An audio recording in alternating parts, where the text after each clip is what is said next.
이번 시간에는 제가 전에 말씀드린 입문자를 위한 뽑아 쓰는 포토샵 디자인 책에 있는 내용을 업데이트해서 알려드릴 예정입니다. 책을 구매하셨던 분들, 포토샵을 시작하시려는 분들을 위한 영상이니 초보자분들은 꼭 시청해주세요. 첫 시작은 당연히 포토샵의 기본기를 익히는 시간입니다. 꼭 알아두어야 하는 것들을 설명드릴 텐데요. 그냥 보셔도 되고 예제 파일과 함께 따라해 보셔도 됩니다. 예제 파일은 게시물에 있는 링크를 클릭을 해주세요. 그럼 바로 시작할게요. 포토샵을 설치하시고 실행을 하게 되면 보이는 첫 화면입니다. 처음에 새로운 기능이라는 팝업이 뜰 텐데요. 닫아주시면 되고요. 시작 화면에는 내가 최근에 열었던 파일 목록이 보이는 홈 화면이 있습니다. 하지만 우리는 아직 아무것도 하지 않았으니 당연히 없겠죠. 혹은 학습이라는 내용이 보이실 수도 있어요. 저는 우선 설명을 돕기 위해서 새 파일을 하나 만들겠습니다. 새 파일이라는 버튼을 눌러주세요. 그럼 이렇게 새로운 문서 만들기라는 팝업 창이 뜨는데요. 이 창은 내가 만들 이미지 사이즈를 미리 설정하는 곳이라고 보면 됩니다. 저는 먼저 폭과 높이를 1080 픽셀로 설정을 하겠습니다. 앞으로 웹에서 하는 모든 이미지들은 픽셀로 사이즈를 설정한다고 보시면 됩니다. 물론 인쇄용은 좀 다르긴 한데요. 보통 기본은 포토샵에서는 픽셀로 작업을 하고 있습니다. 폭과 높이를 입력하셨으면 그 밑에 있는 해상도는 72로 설정하겠습니다. 여기에서 해상도와 색상 모두가 중요한데요. 간단하게 설명을 드리면 해상도는 웹에서 보는 건 72에서 96까지 설정이 가능합니다. 모니터 화면, 핸드폰 화면으로 보는 이미지를 만드실 땐 이렇게 설정을 해주시고 인쇄물을 하실 때는 300으로 입력을 해주시면 됩니다. 그리고 색상 모드는 웹으로 보는 모든 것들은 RGB 컬러, RGB 색상으로 선택을 해주시면 되고요. 인쇄용은 CMY라고 설정을 해주시면 됩니다. 우선 우리는 RGB로 설정을 하겠습니다. 그리고 만들기를 눌러줄게요. 이제 보시는 화면이 우리가 앞으로 자주 보게 될 작업 화면입니다. 제일 위에 있는 부분은 메뉴바라고 합니다. 포토샵의 모든 메뉴들을 확인할 수 있는 곳이에요. 그리고 바로 밑에 있는 건 바로 옵션바라고 합니다. 왼쪽에 바로 툴바를 보조해주는 역할을 하고 있어요. 그래서 아이콘을 누를 때마다 옵션에 있는 모양들이 바뀌는 걸 알 수 있죠. 그리고 왼쪽에 우리가 자주 보게 될 툴바라는 영역입니다. 가장 중요한 툴이고요. 우리가 상당히 많이 쓰게 되는 툴입니다. 그리고 오른쪽에도 마찬가지로 가장 많이 쓰게 되는 패널바라고 합니다. 이것도 툴바만큼 정말 중요한데요. 팔레트 바라고 할 만큼 내가 원하는 기능들을 뽑아서 원하는 곳에 배치해서 놓고 쓸 수 있어요. 이 패널들은 창이라는 메뉴에 이렇게 나열되어 있습니다. 그래서 원하는 걸 꺼내서 쓰실 수가 있어요. 그리고 중앙은 바로 캔버스라고 합니다. 이미지의 정보도 볼 수 있고요. 실제로 이미지를 만드는 공간이기도 하죠. 스케치북이라고 생각해 주시면 돼요. 이렇게 빠르게 작업하는 공간을 알아봤다면 꼭 알아야 하는 게 있습니다. 들어보신 분들도 계실 텐데요. 바로 레이어입니다. 포토샵에서는 레이어가 정말 중요해요. 레이어라는 건 사전적 의미로는 쌓다, 계층이라는 뜻을 가지고 있어요. 이 뜻 그대로 포토샵에서는 하나하나씩 레이어라는 것들을 쌓아서 하나의 이미지로 완성한다고 보면 됩니다. 지금 보시는 이미지는 한 장의 사진으로 보이겠지만 포토샵에서는 다르게 보여지죠. 오른쪽에 레이어 패널을 보시면 이렇게 하나하나씩 작업물을 쌓아서 이 이미지를 완성한 거예요. 이렇게 배경 위에 색감을 입히고 이렇게 하나씩 차곡차곡 쌓아서 이렇게 이미지가 완성이 된 거죠. 레이어의 개념은 이렇게만 아셔도 충분합니다. 하나씩 쌓아서 만들어낸다 정도로만 이해하시면 돼요. 그리고 포토샵을 하면서 꼭 아셔야 하는 것 중 하나가 바로 투명 배경인데요. 지금 보시는 패턴은 투명입니다. 이걸 포토샵에서는 투명이라고 하는데요. 흰색과 회색이 보이지만 포토샵에서는 투명한 빈 레이어를 뜻해요. 그래서 아무것도 없는 상태입니다. 이건 천천히 작업을 하시다 보면 자연스럽게 투명이구나 라는 생각이 드실 거예요. 그리고 레이어 패널에 있는 다양한 아이콘들이 보이실 텐데요. 이것도 계속 배우면서 익히시겠지만 그래도 한번 훑고 가겠습니다. 먼저 위에 종류라는 부분은 레이어가 가진 특징을 선택해서 볼 수 있게 해주는 기능입니다. 이렇게 볼 수가 있죠. 저는 자주 쓰지는 않지만 레이어가 정말 많아질 때는 이름으로 검색을 하거나 혹은 레이어가 가진 특징으로 분류해서 찾아낼 수 있어서 그럴 때 주로 사용을 합니다. 이렇게 아이콘화 되어 있는 것도 보실 수가 있어요. 그 다음 바로 밑에가 표준이라는 글씨가 보이실 텐데요. 이건 바로 블렌딩 모드라고 합니다. 총 27가지로 되어 있는데요. 레이어끼리 자연스럽게 합성할 때 사용을 합니다. 색상을 가지고 합성을 하기 때문에 굉장히 유용해요. 그리고 그 옆에 있는 불투명도는 레이어의 투명도를 조절해주는 기능인데요. 밑에 있는 채우기 메뉴와 비슷하지만 살짝 달라요. 불투명도는 레이어의 전체를 투명하게 만들어주지만 채우기는 효과를 제외한 나머지 부분만 투명하게 만들 수 있습니다. 이것도 차근차근 배워보실 수가 있어요. 그 다음 잠그기라는 부분이 보이실 거예요. 말 그대로 레이어를 움직이지 않게 하는 방법인데요. 아이콘을 보시면 투명한 부분만 잠그고 그리고 브러쉬, 그리기를 잠그거나 그리고 이동을 잠그는 기능, 그리고 대지라고 해서 아트보드라고 하는데요. 이건 추후에 배우시겠지만 이 대지라는 기능을 잠굽니다. 마지막은 전체, 레이어의 부분적으로 잠그는 게 아닌 전체를 잠그는 아이콘입니다. 그리고 밑에 있는 아이콘은 첫 번째는 연결하는 아이콘인데요. 2개 이상의 레이어를 선택하고 이 아이콘을 클릭하면 같이 움직입니다. 2개 이상을 선택한 다음 클릭을 하게 되면 2개가 모두 클립 모양이 생겼죠? 그러면 같이 움직일 수가 있어요. 그리고 FX라고 되어 있는 부분이 있는데요. 이건 바로 레이어 스타일이라는 아이콘입니다. 이건 다양한 효과를 입히는 기능 중 하나인데요. 그림자 효과나 그다음 광선 효과 등 다양한 효과를 넣을 수가 있어요. 세 번째는 레이어 마스크라는 기능입니다. 정말 중요하고 많이 쓰는 기능이에요. 이건 원본을 유지한 상태로 지워야 하는 부분을 없애주는 기능이라고 보실 수가 있어요. 네 번째는 조정 레이어입니다. 이것도 정말 많이 쓰는데요. 레이어의 색감이나 명도를 덮어쓰기로 효과를 줄 수가 있어요. 그 다음은 폴더 모양이 보이실 텐데요. 이거는 그룹이라고 해서 레이어가 많아지면 분류별로 그룹을 만들어서 편하게 볼 수 있어요. 그래서 원하는 레이어들끼리 묶어서 사용할 때 이걸 씁니다. 보시는 것처럼 이렇게 그룹 모양 보이시죠? 그 다음은 레이어 추가 버튼입니다.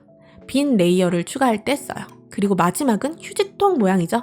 레이어를 삭제할 때 사용합니다. 그룹 만들기나 레이어 추가, 휴지통은 단축키로도 주로 쓰기 때문에 클릭은 자주 하지 않습니다. 레이어 추가는 클릭해도 편하긴 한데 그룹이나 삭제를 할 때는 주로 단축키를 사용합니다. 이 단축키도 차근차근 배우시게 될 거예요. 그리고 레이어의 앞에 보시면 눈 모양이 있는데요. 이 눈 모양은 가시성이라고 해요. 그래서 눈 아이콘을 클릭하면 보여지고 안 보이게 하고 싶을 때 다시 클릭하면 꺼집니다. 해당 레이어만 안 보이게 할 때 사용합니다. 여기까지 레이어에 대해서 간단하게 알아봤어요. 그 다음은 간단한 사진 보정으로 자주 쓰는 기능들을 살펴볼게요. 포토샵으로 이제 저처럼 예제 파일을 불러올 건데요. 하는 방법은 간단합니다. 여기에서 파일, 열기를 눌러서 폴더에서 바로 사진을 가져올 수 있습니다. 혹은 컨트롤 알파벳 5를 눌러서 바로 폴더에 있는 사진을 가져올 수 있습니다. 이렇게 가져오셨으면 하나씩 해보도록 하겠습니다. 컨트롤 플러스 버튼을 눌러주세요. 그럼 이렇게 화면이 확대가 되죠. 혹은 Alt를 꾹 누른 상태로 마우스 휠로 스크롤을 하시면 이렇게 확대 축소를 편하게 하실 수 있습니다. 자, 이제 사진 보정을 해볼 텐데요. 먼저 얼굴의 흉터를 제거해 볼게요. 왼쪽 툴바에 있는 제거 도구라는 걸 클릭을 해줄게요. 이 아이콘을 꾹 눌러주시면 이렇게 다양한 모양들이 더 추가로 나오죠. 보시면 작은 화살표 모양들이 보이실 거예요. 이거는 추가 메뉴가 있다는 겁니다. 그래서 꾹 눌러서 제거 도구를 클릭을 해줍니다. 그리고 이 흉터 부분을 쓱 칠해줄게요. 그럼 이렇게 자연스럽게 사라지죠? 이 상태로 컨트롤 J 한번 눌러줄게요. 그러면 오른쪽 레이어 패널에 보시면 레이어 1이라고 해서 레이어가 추가가 됐어요. 이건 복제하는 기능입니다. 그래서 이렇게 복제한 상태로 작업을 할 텐데요. 먼저 왼쪽 툴바에 다시 한번 제거 도구가 있었던 툴바를 꾹 눌러주시고요. 패치 도구를 클릭해 줄게요. 그리고 스크롤을 위로 올려서 이 잔머리를 없애볼 거예요. 이렇게 그리듯이 잔머리를 조금만 선택을 해주신 다음 이렇게 움직이는 점선이 보이실 거예요. 이만큼 선택이 된 거예요. 이 상태로 클릭, 드래그를 해서 잔머리가 없는 쪽 배경으로 이동시켜줍니다. 그러면 사라졌죠? 그 다음 주변에 또 이렇게 잔머리를 그리듯이 선택을 해줍니다. 그리고 또 한 번 이렇게 이동시켜 줄게요. 영역을 너무 많이 선택하게 되시면 부자연스러울 수 있기 때문에 이렇게 조금씩 선택해서 이동시켜 줍니다. 그럼 자연스럽게 합성하는 걸 볼 수 있어요. 어떤가요? 비포 애프터 확인해 볼까요? 이렇게 없어졌습니다. 이 패치 도구는 제거 도구와 비슷하게 합성을 해주는 기능인데요. 선택한 영역을 원하는 영역으로 자연스럽게 합성해주는 기능입니다. 그 다음은 왼쪽 툴바에 있는 도장 도구란 걸 쓸 텐데요. 이 스탬프 모양 보이실 거예요. 클릭을 해주시고 꾹 눌러보면 복제 도장 도구라고 나옵니다. 얘를 클릭을 해줄게요. 이 도장 도구도 패치 도구와 비슷한데요. 이건 그대로 복제를 해줍니다. 질감도 그대로 가져올 수 있어요. 그래서 불투명도를 조절하면서 사용을 해주셔야 하는데요. 그대로 복제하는 경우 질감이나 색상까지 모두 가져오기 때문에 부자연스러울 수가 있어요. 한번 보여드릴게요. 불투명도 위에 옵션에서 제가 100을 입력하고 100%로 놓고 이 브러쉬 모양도 선택을 해줘야 돼요. 이렇게 아무거나 선택을 한 다음에 제가 Alt를 꾹 누른 상태로 복제할 영역 부분을 클릭을 먼저 해줘요. 그 다음 이동해서 원하는 부분에 클릭합니다. 그럼 그대로 이동을 하죠. 100%로 놓게 되면 이렇게 선명하게 가져올 수가 있어요. 그럼 뭔가 부자연스럽죠? 컨트롤 Z 눌러서 뒤로 가게 할게요. 우선 부드러운 원으로 바꿔줍니다. 그리고 불투명도를 30 정도로 줄게요. 엔터 눌러주고요. 다시 한번 주변에 비슷한 색감이 있는 영역으로 선택해야 되기 때문에 Alt 꾹 누르고 복제할 부분 클릭해 줄게요. 그 다음 이동해서 클릭 한번 해줄게요. 그러면 바로 100%처럼 그냥 클릭 한 번으로 칠해지지 않죠? 여러 번 꾹꾹 눌러서 지워주면 이렇게 서서히 사라집니다. 그래서 약간 덧칠하듯이 할 수가 있어요. 우선 색깔이 잘 맞지 않아서 다시 한번 주변으로 클릭해주고요. 이렇게 자연스럽게 클릭하면서 완성했어요. 그래서 이 입술 튼 부분도 조절을 해볼게요. 브러쉬의 크기는 대괄호로 조절해주시면 됩니다. 열린 대괄호는 브러쉬를 작게, 닫힌 대괄호는 브러쉬를 크게 키워줍니다. 이렇게 된 상태로 Alt 꾹 누르고 평평한 부분 클릭해준 다음 이렇게 튼 부분을 쓱쓱 칠해줄게요. 다시 한번 이렇게. 그러면 조금씩 흐려지는 걸 볼 수 있어요. 이건 연습이 좀 필요하니까요. 여러분 꼭 연습해주세요. 그리고 스페이스바를 누른 상태로 보시면 마우스 커서가 핸드 모양으로 바뀌는데요. 이 손 모양으로 바뀌었을 때 클릭, 이동할 수 있어요. 클릭하고 원하는 위치로 이동 가능합니다. 이 도장 도구로 또 주변의 머리카락도 한번 바꿔볼까요? Alt 꾹 누르고 검은색 부분 클릭하고 칠을 해줄게요. 쓱쓱. 그러면 점점 옅어지는 걸 알 수 있어요. 브러쉬를 좀 더 키우겠습니다. 다음 쓱 한번 또 칠해줄게요. 그 다음 스페이스바 누른 상태로 쭉 내려와서 저는 이 수염 부분도 브러쉬 크기 조절한 다음 Alt 누르고 주변에 클릭해 주시고 이렇게 한 번 더 클릭. 이 색감을 잘 잡아주셔야 되기 때문에 주변을 계속 클릭을 해주시면서 이동을 해주셔야 돼요. 복제를 이렇게 해줍니다.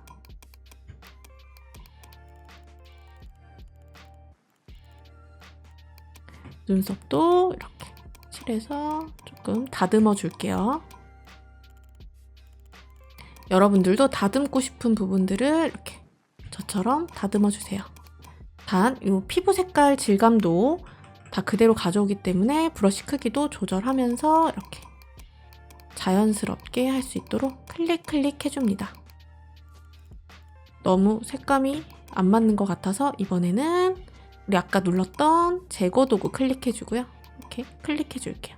그럼 이렇게 자연스럽게 합성을 해줍니다.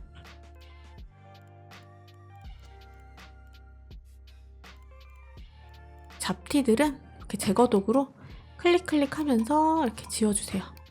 그리고 저는 Alt 누른 상태로 마우스 휠을 좀 줄여볼게요. 비포 애프터 확인해 볼까요? 레이어 1번에 눈 모양, 가시성을 껐다 켜볼게요. 이렇게 바뀌었어요. 그 다음은 왼쪽 툴바에 있는 닷지 도구라는 걸 클릭해 줄게요. 약간 사탕 모양처럼 생겼죠? 클릭을 해주고요. 위에 옵션에서 노출을 20으로 저는 놓겠습니다. 그리고 부드러운 원으로 선택을 해주세요. 그리고 살짝 코끝에 클릭해 줄게요. 그럼 밝아지는 걸 볼 수 있어요. 턱 부분도 칠을 해주고, 인중 부분, 그리고 이런 부분들. 또 너무 칠하면 어색해 보일 수 있으니까요. 컨트롤 Z, Z, Z 이런 식으로 누르면 계속 뒤로 가기가 되니까요. 수정하면서 작업을 해주시면 됩니다. 이 닷지 도구는 밝게 해주는 효과를 주는데요. 약간 노출 효과를 올려줄 수 있어요. 그리고 닷지 도구와 함께 있는 번 도구 클릭을 해볼게요. 그리고 노출 동일하게 20%로 놓고요. 이번에는 약간 이렇게 어두워야 되는 부분들을 칠을 해줄게요. 명암이 좀 들어가야 되는 부분들을 선택해서 칠을 해줍니다. 눈썹이나 브러쉬 크기를 키워서 이렇게 머리카락 부분도 좀 채워줄게요. 그럼 이렇게 어두워지는 걸 볼 수 있어요. 이건 간단하게 밝고 어두움을 주고 싶은 부분에 줄 수 있는 기능이라고 보시면 돼요. 이것도 노출값을 조절해서 원하는 부분에 그리듯이 효과를 주는 거라서 노출값을 잘 조절을 해주셔야 됩니다. 100%로 하게 되면 너무 높기 때문에 주로 10에서 20, 최대 30까지 정도로 조절해서 쓰고 있어요. 사진 보정에서는 간단하게 하이라이터와 쉐딩 효과를 줄 때 사용하고 있습니다. 다음은 레이어를 하나 추가해 줄게요. 빈 레이어를 하나 추가해 줍니다. 그리고 왼쪽에 있는 툴바에서 브러쉬 도구 선택을 해줄게요. 이번에도 브러쉬는 부드러운 원으로 선택을 해주시고요.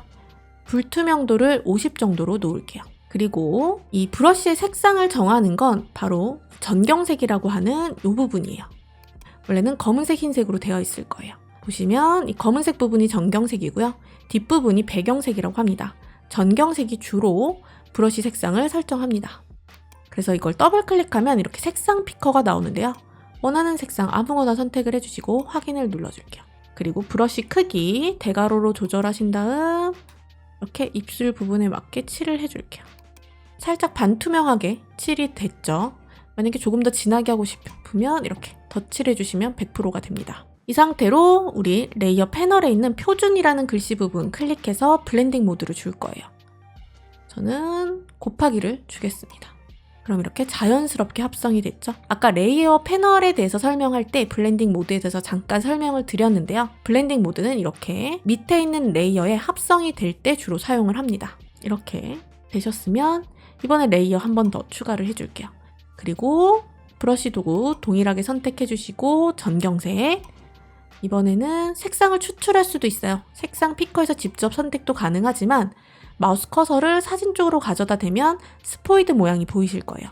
이걸로 원하는 색감 클릭을 해줍니다. 확인 눌러주시고 쓱 칠해줄게요. 그 다음에 저는 곱하기를 줄게요.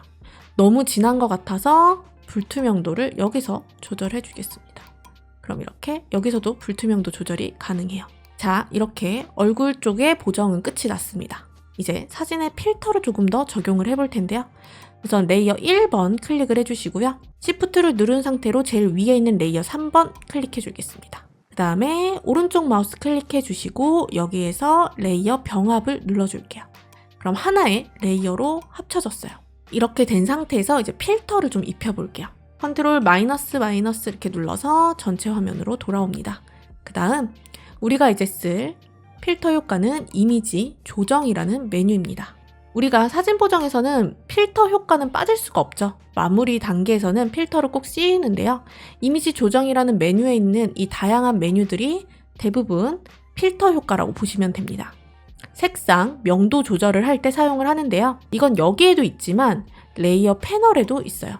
이렇게 조정 레이어로 되어 있습니다. 필요에 따라 바로 적용할 때는 단축키를 활용해서 메뉴를 바로 불러오는 경우가 있고요. 그리고 레이어의 원본을 유지해야 하는 경우에는 이렇게 조정 레이어의 기능으로 사용을 합니다. 저는 바로 사용을 해볼게요. 이미지 조정, 그리고 곡선을 클릭합니다. 단축키는 컨트롤 M이에요. 그래서 살짝 어둡게 더 표현을 해볼게요. 이 곡선은 이런 식으로 마우스로 이동을 하면서 포인터를 잡고 명도 조절을 하실 수가 있어요. 그래서 한 번 더 이렇게 올리면 보시는 것처럼 디테일한 명도 조절을 할 수가 있습니다. 확인을 눌러줄게요. 그 다음 이미지, 조정, 생동감을 클릭하겠습니다. 그리고 생동감을 올려줄게요. 확인을 눌러줄게요. 그 다음 이미지, 조정, 색상 균형을 클릭해줍니다. 단축키는 컨트롤 B예요. 그 다음 원하는 만큼 색상을 조금 더 입힐 것들을 이렇게 조절해줍니다. 그 다음 확인을 눌러줄게요. 그럼 비포 애프터 확인을 해볼까요? 레이어 3번의 가시선 눈 모양을 꺼보겠습니다. 그럼 이게 원본이었고요. 이게 바뀐 모양입니다. 보시는 것처럼 확 달라졌죠? 자, 그럼 우리 이렇게 만든 이미지를 내보내기 해볼까요? 내보내기 방법은 3가지가 있는데요. 가장 쉬운 방법은 파일에서 바로 저장하는 방법입니다. 다른 이름으로 저장 클릭해 주시면 되고요. 여기서 원하는 이름을 설정하신 다음에 JPG로 내보내기 해주시면 됩니다. 두 번째 방법은 내보내기 웹용으로 저장입니다. 이건 우리가 웹으로 볼 때 이미지를 좀 압축시켜서 내보내기, 용량을 좀 줄여서 내보낼 때 사용을 합니다. 그래서 이렇게 원하는 파일 포맷을 설정을 하고요. 그리고 품질은 100%로 놓고 이렇게 이미지를 확인한 다음에 저장 눌러서 원하는 폴더에 저장을 해주면 됩니다. 그 다음은 파일, 내보내기 형식입니다. 그러면 여기에 알맞는 형식 파일 포맷 선택을 해주시고 품질도 높음으로 저는 놓고요. 내보내기 해주시면 동일하게 이렇게 내보내질 수가 있습니다. 단축키로는 컨트롤 시프트 S를 눌러서 다른 이름으로 저장할 때 JPG로 저장을 해주셔도 되고요. 웹용으로 저장하실 때는 시프트 컨트롤 알트 S를 눌러서 이렇게 웹용으로 저장을 불러와서 저장을 해주시면 됩니다. 저는 주로 웹용으로 저장을 많이 해서 단축키를 외워서 저장을 하고 있습니다. 그래서 보시는 것처럼 Alt Shift Ctrl S 이렇게 누르셔도 되고요. Shift Ctrl Alt S 이렇게 누르셔도 되고 누르는 순서는 꼭 정해져 있지 않아요. 이렇게만 눌러주시면 돼요. 그리고 내보내기 형식도 마찬가지로 Alt Shift Ctrl W를 눌러주시면 이렇게 그대로 내보내기 할 수가 있어요. 자, 오늘은 여기까지입니다. 이렇게 사진 보정을 해봤어요. 어떠신가요? 아직은 헷갈리는 게 있으실 텐데요. 실습을 해보시면 확실히 이해가 되실 거예요. 연습을 해보시고 궁금한 건 언제든지 댓글로 남겨주세요. 그럼 다음 시간에 만나요.